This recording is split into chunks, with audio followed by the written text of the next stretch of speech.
입니다. 오늘은 이단원에서 국제관계의 다원화, 조공과 책봉의 외교 형식에 대해서 한번 배워보도록 하겠습니다. 조공과 책봉 얘기 많이 들어봤죠, 그죠? 이 정확한 의미는 뭐냐? 조공이라는 것은 말 그대로 왕조, 조정, 그러니까 예물, 공물을 바친다는 뜻으로 이제 세력이 큰 국가에게 이제 그보다 세력이 좀 작은 국가나 그런 나라들이 예물을 바치는 행동을 조공이라고 얘기를 해요. 조공한다. 그러면 그에 대한 반대급부로 큰 국가가 이제 작은 국가에게 해주는 게 책봉입니다. 책봉이라는 것은 책이 이제 여러분이 아는 책자죠, 그죠? 칙서, 황제의 어떤 조서를 뜻해요. 이걸 내려서 임명하게 하는 것이죠. 그래서 주로 이제 책봉이라는 것은 벼슬이라든지 또는 그 지역에 대한 지배권, 영향력, 네가 그 지역의 짱이다, 이런 것들을 인정해주는 행동이라고 할 수가 있겠어요. 자, 그럼 이런 조공과 책봉에 대해서 오늘 교과서 54쪽부터 58쪽까지 내용을 살펴보도록 할 건데요. 이제 이것이 단계적으로 조공과 책봉의 외교 형식이 형성이 되는 걸 알 수가 있어요. 그래서 교과서를 보면 55쪽 주나라에서부터 이제 57쪽 당나라에 이르기까지 조공 책봉 관계가 어떻게 변해왔는지, 어떻게 형성됐는지를 한번 살펴보도록 하겠습니다. 자, 그럼 55쪽부터 보도록 할게요. 첫 번째 이런 조공 책봉 관계가 형성되게 됐던 건 주나라 때 등장하게 돼요. 여러분 주나라 기억나나요? 주나라가 상나라 때보다 넓어진 영역을 효율적으로 통치하기 위해서 자신의 친척들을 그 지역에 파견을 해서 그 지역을 다스리게 했었잖아요, 그죠? 이런 걸 혈연적 봉건제라고 얘기를 했어요. 이 혈연적 봉건제를 바탕으로 이제 형성된 게 바로 이 조공 책봉 관계를 할 수 있겠는데요. 그때까지만 하더라도 어떤 틀 안에서 국내적인 이제 정치 관계로 이루어진 게 조공 책봉이었다. 그리고 이 조공이라는 것은 아랫사람이, 책봉은 윗사람이, 그러니까 이제 높은 나라에게 조공을 바치고 그에 대한 반대급부로 책봉을 하는 이런 상하관계의 개념이 형성된 게 주나라 때다라는 것이죠. 그래서 우리 주나라 때 상나라를 멸망시키면서 등장했던 그 지배자가 스스로 하늘의 아들이다 라고 해서 천자라는 의식을 가지게 된다 했었죠, 그죠? 나는 하늘의 명을 받아서 천하를 다스린다는 이런 천명사상, 이런 것이 이 조공책봉 관계에서 이제 그 공물을 받는, 그리고 책봉을 할 수 있는 그런 권위를 스스로 부여했다라고 할 수가 있겠습니다. 자, 그런데 여러분이 알고 있는 조공책봉은 국제적인 관계에서 쓰는 것이잖아요, 그죠? 그럼 이런 보다 더 의미가 확장된 게 언제냐? 바로 한나라 때였어요. 여러분 한나라 때 왜 흉노와 전쟁해가지고 전쟁에서 지고 흉노에게 막대한 공물을 바쳤던 왕 있었잖아요. 기억나나요? 네, 한고조였죠, 그죠? 한고조가 백등상 전투에서 묵뚝선우한테 엄청 깨지고 나서 그때 막대한 양의 물자와 화본공주, 기억나죠? 공주, 왕소군. 그래서 이런 화본공주를 보내서 이 관계를 돈독하게 하려고 했는데, 사실 이게 중국 입장에서는 정말 자존심이 상하는 행동이죠. 그죠? 나 그래도 중국의 중심인데 내가 중원 지역, 이 동아시아의 어떤 거대한 어떤 패자로 내가 거듭났는데 북쪽의 유목민족에게 이렇게 물건을 준다는 자체가 되게 자존심이 상한 거예요. 그래서 한 고조는 이걸 주나라의 조공 책봉 관계를 끌어와서 자신들의 어떤 행동을 합리화했어요. 이제 묵뚝선우, 네가 나에게 어떻게 보면 이제 황제로 떠받들면 내가 그에 대한 답례로 이런 물건이나 문화적인 교류를 허한다라는 식의 어떤 시혜적인 관계를 이제 어떻게 보면 이용하려고 했었다는 거죠. 포장하려고 했었다는 것이죠, 그죠? 그래서 이때만 하더라도 아무래도 한 고조보다는 묵뚝선 흉노족이 훨씬 더 힘이 강했기 때문에 조금 더 형식적인 또 이념적인 개념으로서의 조공 책봉 관계를 할 수 있었습니다. 그런데 그 뒤에 등장했던 한무제는 강력한 군사력을 가지고 있었잖아요, 그죠? 그래서 이제 대규모 이제 대흉노 정책을 성공하게 되는데요. 이 한무제 때 유교를 국가 통치 이념으로 이제 격상시키면서 이때 등장했던 개념이 바로 중국이 문명의 중심지다라는 중화사상이 등장하게 돼요. 중화사상. 가운데 중자에 빛날 화자거든요. 그래서 내가 세상의 중심이다라는 생각인 거죠, 그죠?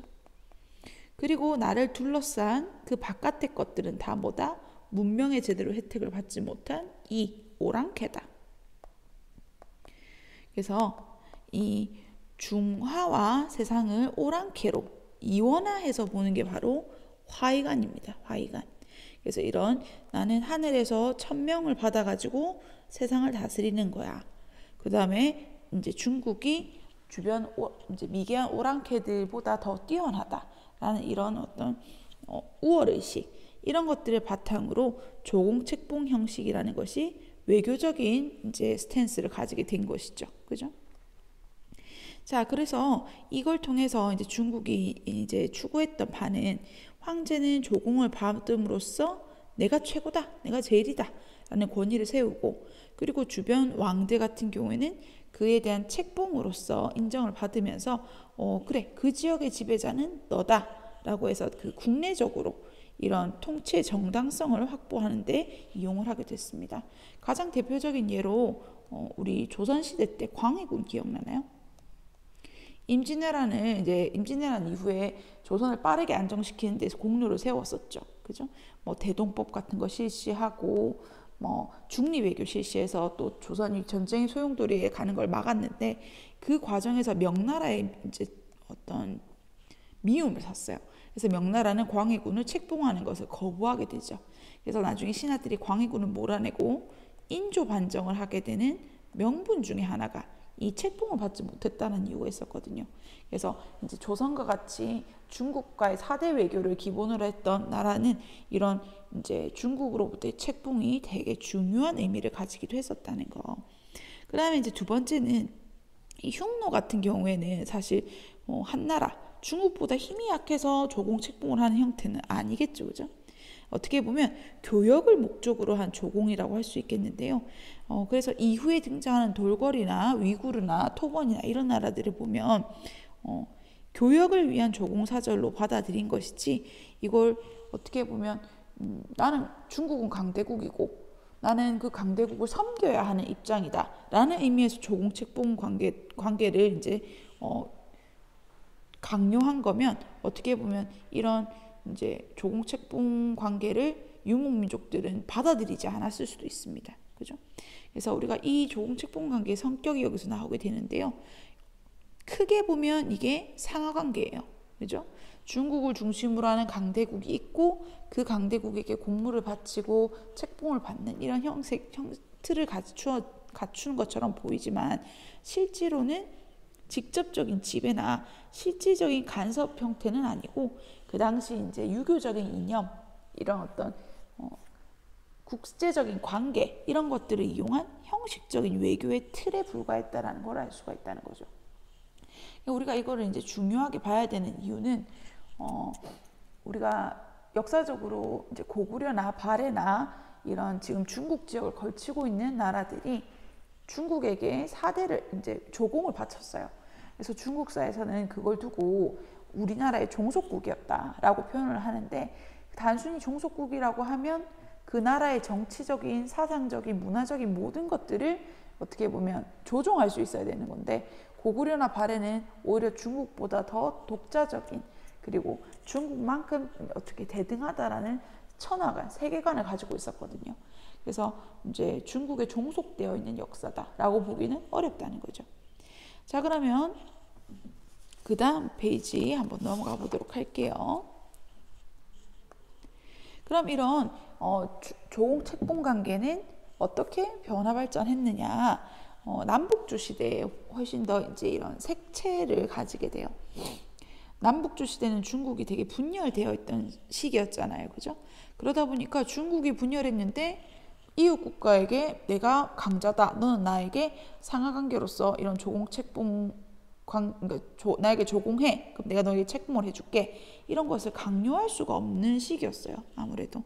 그래서 중국 같은 경우에는 이 북조라고 하면 이쪽 지역을 얘기하죠. 남조는 요 밑에 강남 지역 소국들을 이제 책봉을 하고 그로부터 조공을 받는 이러한 형식적인 관계를 취했습니다. 그리고 나서 서로도 북조와 남조도 서로 조공을 주고받았는데 되게 웃긴 건 이제 그 사신을 조공사절로 취급을 했어요. 그게 무슨 뜻이냐? 말 그대로 이제 북조의 입장에서는 남조가 자신에게 조공을 한다. 반대로 여기 이웃지를 보는 게 낫겠네요. 남조 입장에서는 북조가 자신들에게 조공한다 라고 해서 이런 조공책봉이라는 이런 관계가 아무래도 상하 우위 관계를 뜻하는 면이 있으니까 서로 우위를 점하고자 하는 그런 욕망이 여기서 드러난다 할 수 있겠죠. 그죠? 그러면 그들의 분열을 둘러싼 주변 나라들의 모습을 한번 보도록 할게요. 먼저 고구려입니다. 고구려 같은 경우는 군사적으로 아주 강성한 전성기를 누렸었죠. 그죠? 보이죠? 그죠? 그래서 북조와 남조 모두와 조공책봉 관계를 맺었어요. 그와 관련된 사료가 밑에 나와 있는데요. 너무너무 중요하니까 같이 한번 보도록 해요. 그래서 481년 고구려가 사신을 보내서 남제에게 공물을 바쳤다. 이때 중국이 이제 남조 같은 경우에는 이렇게 진행되죠. 그죠? 송, 제, 양, 진으로 왕조 이름이 변하게 되는데 여기서 말하는 남제가 바로 요 제제죠. 제. 그죠? 그래서 공물을 바쳤다. 그리고 북위에도 사신을 보냈다. 그러나 고구려 세력이 강성해서 이 사실 서로 사이가 안 좋은데 야, 너 북조에 가지 마. 야, 너 남조에 가지 마. 그렇게 간섭받지 않았다는 거죠. 고구려가 얼마나 힘이 세는지 알 수 있겠죠. 그리고 나서 북위는 사신의 숙소를 만들 때 남제 사신의 숙소를 제일 크게 만들고 고구려는 그 다음 크기로 하였다. 이게 바로 국제적인 위상을 보여주는 거죠. 그리고 나서 남제 사신이 이제 북위로 이제 그 사신 파견을 갔어요. 그래서 고구려 사신과 앉았는데 북위에서 이 남제 사신과 고구려 사신을 나란히 앉게 한 거예요. 그래서 남제 사신이 화가 났어. 고구려는 우리 조정에 신하로 와서 조공을 바치고 있는데 왜 우리와 나란히 앉히게 하느냐. 남자인 내가 이제 고구려보다 더 우위에 앉아야 한다라고 얘기를 하는 거죠. 그죠? 이렇듯 고구려 같은 경우에는 요 3번 문제 한번 보도록 할까요? 왜 북위와 남제 모두 조공을 했을까요? 이유가 뭐겠어요? 중국이 어떻게 돼 있는 상태라고 했죠? 네, 분열되어 있다. 그럼 고구려 입장에서는 이게 좋은 일일까요? 안 좋은 일일까요? 고구려. 저번 시간에 배웠죠. 우리가 이 남북조를 통일하고 등장했던 수, 그 다음 이어서 등장했던 당나라가 통일 이후에 중국 중심의 어떤 이제 중국 중심의 세계관, 중국 중심의 어떤 국제 질서를 마련하고자 누구를 쳐들어왔댔어요? 고구려를 쳐들어왔었잖아요. 그러니까 이런 분열 상태는 고구려에게 좋은 상태인 겁니다. 왜? 그들의 분열을 이용해서 뭐 할 수 있으니까 고구려는 성장할 수 있으니까요. 그죠? 자, 그러면 이제 백제는 어떤 관계를 이루었느냐 한번 보도록 할까요? 백제 같은 경우에는 요 3번 사료를 한번 보도록 할게요. 계로왕이 북위에 사신을 보내고 나서 다음과 같은 내용을 올렸다. 고구려와 원한을 맺고 전쟁이 이어진 지 30년이 되었다. 그러니 장수를 보내서 우리나라를 좀 구해달라. 사실 북위가 고구려를 공격하고 백제가 공격을 하면 이런 상황을 쉽게 이겨낼 수 있었겠죠. 그죠? 그랬는데 이 북위의 왕이 뭐라고 얘기했어요? 이렇게 했습니다. 고구려는 선대로부터 변방의 신하로 자처하면서 오랫동안 조공을 해왔고 그들 스스로는 비록 이전부터 잘못이 있었으나 나에 대한 명령을 위반한 죄는 없다. 그러니 이렇게 얘기하면서 이제 나는 고구려를 칠 수 없다. 너를 도와줄 수 없다라고 얘기를 했어요. 그러니까 계로왕이 자신의 요청을 응하지 않는 것을 원망하며 조공을 중단했다는 것이죠. 그래서 이제 남조와 관계를 맺으면서 백제는 화려한 이런 남조의 귀족적인 문화가 많이 유행을 하게 되는데, 그런 것들이 무덤에서도 나타난 게 바로 무령왕릉의 벽돌식 무덤을 보면 알 수가 있죠. 그죠? 그리고 여러분 생각해 보세요. 만약에 이렇게 내가 백제 입장에서 부귀가 나의 요청을 안 들어줬어. 그래서 조공 안 갔다는 거예요. 그렇게 안 갈 수 있는 일인가? 라고 생각할 수 있는 거죠. 만약에 부귀가 진짜 강성하고 너무 이제 군사적으로 또는 정치적으로 백제를 압박할 정도의 힘이 있는 나라라면 당연히 백제가 이렇게 조공을 중단했을 때 거기에 대한 압박을 했겠죠. 하지만 이 조공이라는 것은 여기서 보다시피 국제적인 관계에 따라서 언제든지 내가 이제 상황을 봐서 그만둘 수도 있고, 그리고 이 조공이라고 하는 것은 어떻게 보면 문물을 교류하는 어떤 수단으로서 이제 이용을 하는 이런 모습도 많이 볼 수 있었다는 것이죠. 그죠? 그 다음에 이제 신라를 보면, 신라 같은 경우에는 원래 이제 소외되어 있었죠. 그런데 한강 유역을 차지하면서 본격적으로 중국과 직접적인 조공 책봉 관계를 맺게 되고, 또 일본 같은 경우에는 역시 이제 국내적으로 이제 정치적인 이제 천황의 힘이 약해지고 이렇게 하니까 이런 것들에 대한 이제 반대급부로 정치적인 정당성을 확보하기 위해 이제 이런 조공 책봉 관계를 맺고, 또 북쪽으로는 이제 백제와 신라와 이제 정치적인 교류, 문화적인 교류를 하면서 도레인들이 많이 이런 외나라의 이제 정권의 성립과 이제 성장에 영향을 많이 주게 되었는데 했었잖아요. 그죠? 자, 그래서 우리가 이렇게 남북조 시기에는 아주 다원적 중심이 여러 가지라는 거예요. 그죠? 그리고 실리적인 조공 책봉 관계의 형태를 보게 되었어요. 그럼 여러분이 봤을 때 이 다원적인 또 실리적인 조공 책봉 관계에서 가장 세력적으로 강성했던 나라가 누구라고 생각할 수 있겠어요? 이 지도를 한번 볼까요? 보니까 다들 우리나라도 중국과 서로 막 이렇게 교류를 맺으려고 하죠. 그런데 이 중국은 누구랑 교류를 하고 있어요? 바로 돌궐입니다. 돌궐. 그래서 우리가 여기서 돌궐에 이제 6세기 등장했던 돌궐 세력에 대한 내용을 안 보고 갈 수가 없을 것 같아서 이미 따로 정리를 한번 해봤어요. 교과서 58페이지입니다. 자, 우리가 얘기했던 것처럼 이 남북조 시대에는 아주 다원적이고 실리적인 조공 책봉 관계가 수립이 되었는데 6세기에 돌궐 제국이 등장하면서 이 관계가 이제 좀 전환되는 국면을 보게 돼요. 돌궐이라는 나라는 어떤 나라냐? 되게 이제 수나라와 당나라가 등장하기 이제 전에 되게 유목 지역 또는 이 동아시아 지역에서 가장 강성한 군사력을 가졌던 나라라고 할 수 있겠는데요. 얼마나 이제 군사력이 강했냐면 북조의 두 왕조였던 이 북조가 나중에 이제 북조의, 여러분 기억나요? 원래 북조를 통일한 나라가 북이었잖아요. 그죠? 북이가 동위, 서위로 바뀌게 되고 하나 정책에 대한 반발로, 그죠? 그래서 이 동위가 북제, 북주로 바뀌게 되잖아요. 그죠? 그래서 이렇게 나뉘어져 있는 상태다 보니까 이 북쪽 지역에 있는 돌궐 세력을 이용해서 서로를 견제하려고 노력을 했었단 말이에요. 그래서 이제 서로 돌궐의 공주를 왕으로 맞이하기 위해서 경쟁을 했는데 그와 관련된 사료가 되게 시험에 잘 나와요. 한번 같이 보도록 할게요. 그래서 돌궐의 카간, 삭은 이 딸을 북제 무주에게 보낼 것을 승낙하자 북제도 돌궐에게 청혼을 하였다. 그래서 북주의 청혼이 이제 수용이 되어 무제의 황후가 되고 이제 이걸 이용해서 돌궐은 북제, 북주 양국을 조정하며 양쪽으로부터 선물을 받아냈다. 그러면서 이 사근이라는 카간이 뭐라고 얘기했냐면 이거 보세요. 나에게는 남방에 두 효성스러운 아들이 있으니, 그죠?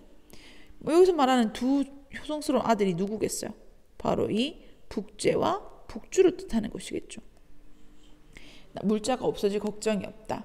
그래서 중국 왕조가 이제 돌궐에게 조공을 이제 하면서 이런 권력을, 그들의 돌궐의 힘을 빌어서 상대를 견제하려고 했던 모습을 보입니다. 그리고 이들을 통일했던 나라가 이제 수나라잖아요. 그죠? 수나라와 당나라 때도 역시 이 돌궐족에게 이제 조공 또는 이제 그런 것들 물자를 바치면서 이 그들의 어떤 영향력을 어떻게 보면 인정해주는 이런 모습을 여전히 찾아볼 수가 있었어요. 그래서 이런 돌고래 역사는 아무래도 윤목민족이다 보니까 선생님이 문자나 이런 기록 같은 게 적다고 했었잖아요. 거의 없다고 했었잖아요. 그죠? 근데 이 돌궐족 같은 경우에는 이 최초의 문자가 등장합니다.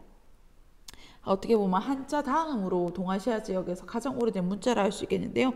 그들이 그래서 그 문자를 이용해서 남긴 기록들, 톤유쿡 비석과 퀼텐킨 비석 이런 것들이 시험 문제에 가끔씩 나와요. 톤유쿡 비석 같은 경우에는 돌궐 세력이 아주 강성했을 때, 그리고 퀼텐킨 비석 같은 경우에는 당나라가 등장하고 돌궐 세력이 조금 약세를 이룰 때 이제 그런 내용들을 이제 담고 있습니다. 자, 그러면 우리 고구려와 이 돌궐의 관계는 또 어땠는지 한번 보도록 할게요. 네. 이 고구려와 돌궐은 되게 이웃한 나라였어요. 이웃한 나라. 사료도 남아 있는데 여기 보면은 나와 있죠. 수나랑 양제 이제 통일한 다음인가 봐요. 돌궐의 이제 카간을 이제 어떻게 보면 우리로 한 글자로 칸이라 할 수 있겠죠. 그래서 유목민족의 수장은 보통 칸, 우리 칭기스칸 이런 식의 말을 붙이는 게 이것 때문이에요. 그래서 이제 수나라 양제가 돌궐 쪽으로 가봤더니 고구려 사신이 그 처소에 있었다는 거예요. 다시 말하면 이 돌궐과 고구려가 뭐하고 있었다? 교류하고 있었다는 걸 알 수가 있겠죠. 특히 중국을 통일하고 이 중국 중심의 지배 질서를 구축하려고 했던 수나라, 당나라 입장에서는 이 둘 사이가 좋은 게 기분이 안 좋았을 거예요. 그죠? 이후에 나중에 이제 당나라가 힘이 세지면서 돌궐 세력을 격파하고 돌궐이 이제 동서로 분열된 다음에 이 서쪽 돌궐이 저 유럽 지역으로 넘어가게 되거든요. 유럽 지역으로. 그러고 나서 이들이 만든 나라가 이들을 이제 유럽에서는 투르크라고 불렀는데요. 투르크가 만든 투르크족이 만든 나라가 지금의 터키죠. 터키. 그래서 터키 같은 경우에는 역사를 배울 때, 자국사를 배울 때 이 돌궐족의 역사부터 이제 내용을 배우기 시작해요. 그렇게 해서 이제 그들의 이동과 그리고 유럽 세력에서의 성장 이런 걸 보게 되는데, 그러다 보니까 이제 이 돌궐과 조공 책봉은 이제 교류 관계가 있었던 이 고구려를 형제의 나라라고 생각을 한단 말이에요. 형제. 그래서 고구려는 어느 나라 역사예요? 한국사의 역사죠. 한국사. 그래서 이 터키는 한국을 스스로 형제의 나라다. 이렇게 이제 흔히 많이 얘기를 해요. 그래서 이제 터키 갔을 때도 한국 사람이라고 하니까 되게 좋아했거든요. 이런 이제 우호적인 기억들이 결국 우리나라 그때 남북으로 6.25 전쟁을 펼쳤을 때, 6.25 전쟁이 벌어졌을 때 이제 터키 사람들이 우리나라에 와가지고 이제 남한을 위해서 북한과 싸워주는 그런 모습도 볼 수가 있었어요. 자, 그리고 이때 당시 남북조가 분열해 있을 때 역시 한반도에 있던 고구려, 백제, 신라 외도 이런 돌궐과 같은 이제 독자적인 천하관을 마음껏 뽐낼 수 있었는데요. 그래서 각각 우리가 내용을 한번 살펴보도록 할게요. 먼저 고구려입니다. 고구려 광개토대왕 만주벌판 달리면서 대단했죠, 그죠? 광개토대왕은 스스로 태왕이란 단어를 썼어요. 태왕은 거의 황제급의 이제 표현이죠, 그죠? 은혜가 넓고 하늘을 미치고 위엄은 온 세상에 떨쳤다. 백제와 신라는 조공을 해왔다. 여기서 봤을 때 우리가 이제 중국같이 자신을 스스로 천자와 같은 그런 어떤 지배자로 칭송을 하고 또 조공을 받음으로써 이 자신이 마치 중국과 같은 그런 이제 강대국이다라는 독자적인 천하관을 가지고 있었음을 알 수가 있습니다. 그다음 백제 같은 경우에도 탐나로부터 공납을 받았다라는 내용을 볼 수가 있겠죠, 그죠? 그리고 신라 같은 경우에도 볼까요? 신라 같은 경우에는 일본국엔 사신이 왔으나 예의가 없어서 돌려보냈다. 그리고 일본 국왕이 되게 조공을 바쳤다. 이런 내용을 봤을 때 역시 이제 이런 조공을 통해서 스스로를 강대국이다, 우위에 있는 나라다라는 천하관을 가진 걸 볼 수가 있습니다. 그리고 신라 같은 경우에는 이 황룡사 구축 목탑, 지금은 없죠, 그죠? 원나라가 이제 몽골군이 쳐들어왔을 때 불타버렸는데 이거를 세웠을 때 기록도 보면 이런 내용이 있어요. 이걸 세우면 9개, 왜 9층이냐면 9개 나라에서 이제 올 수 있는 공격을 막고 나아가 그 나라들로부터 조공을 받을 수 있을 것이다. 이런 표현이 있거든요. 그래서 그것을 봤을 때 역시 신라도 이런 독자적인 천하의식이 이제 나타난다라고 할 수 있겠어요. 그 다음에 일본 같은 경우를 볼까요? 일본은 수나라 황제에게 보낸 국서에 이렇게 얘기를 했습니다. 해 뜨는 곳의 천자가 해 지는 곳의 천자에게 글을 보내는데 평안하신지라고 불렀어요. 수 황제가 되게 무례하다. 이런 거 보고하지 마라 라고 얘기를 하죠. 스스로 천자다. 역시 하늘에서 내가 이제 천명을 받고 이제 이 세상을 다스린다 라고 얘기를 하는 거죠. 중국 입장에서 보면 여러분 하늘 아래 천자가 뭐 여러 명 이게 말이 됩니까? 천자는 하나죠. 그죠? 하늘의 아들은 하나여야 해요. 근데 이게 여러 명일 수 있었던 게 바로 언제다? 이 남북조 시대였다. 그러니까 이 남북조 시대 혼란기를 통일하고 등장했던 수나라와 당나라 입장에서는 이 애들 너무 맘먹으려든다. 이런 이제 다원적인 국제적 질서를 어떻게 중국 중심으로 일원화해야겠다. 중국 중심으로. 그래서 중국 중심의 세계관을 이제 어떻게 보면 화이관을 이제 정착하려고 하면서 이제 우리가 흔히 아는 이런 조공책봉의 개념이 완성된 게 이 수나라, 당나라 때를 할 수 있겠어요.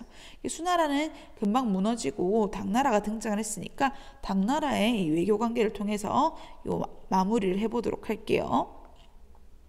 이 당나라 같은 경우에는 아까도 얘기했다시피 이제 자국 중심의 세계 천하의 천자는 하나다라는 이제 인식을 가지고 있었거든요.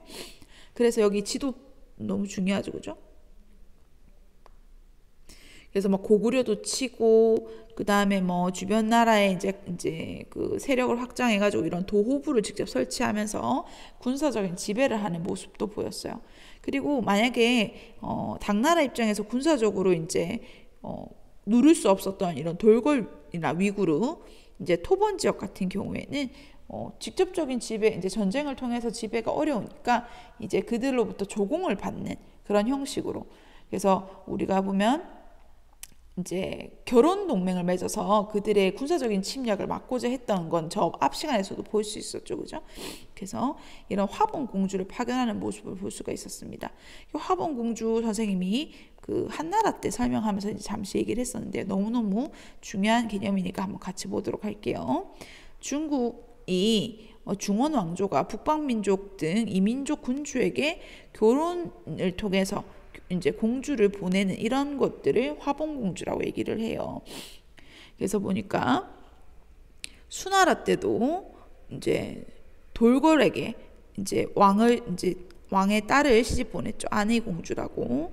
여기 보면은 의성공주도 있습니다. 한나라 때는 왕소군이 있었고요. 그죠? 그 다음에 당나라 때는 토본이 아주 강성했어요. 이 토본 지역. 토본 지역 기억나요?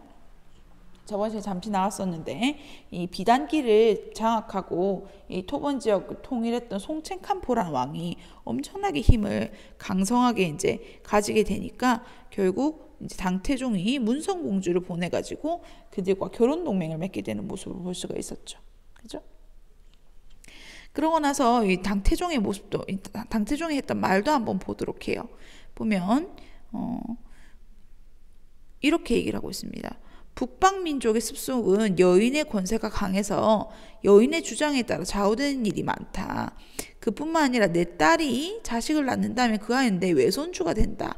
그럼 외손자라면 반드시 중국에 대한 침략을 일삼지 않을 터. 그러면 국경 주변이 30년간은 이제 무사하게 될 것이다. 어떻게 보면 이런 화본공주를 통해서 군사적으로 이제 발생할 수 있는 불필요한 대립들, 충돌들을 막고자 했던 모습을 볼 수가 있겠죠, 그죠? 그리고 이렇게 강성하지 못했던 돌궐이나 위구르 토본처럼 당나라와 맞먹을 정도의 군사력은 없었지만 이제 어느 정도 당나라 체제를 받아들이려고 했던 신라와 발해 같은 경우에는 이제 당나라의 어떤 우수한 문물을 받아들이고 대신에 마음에 맞지 않으면 당나라와 대립하는 그런 구도도 보여주었답니다.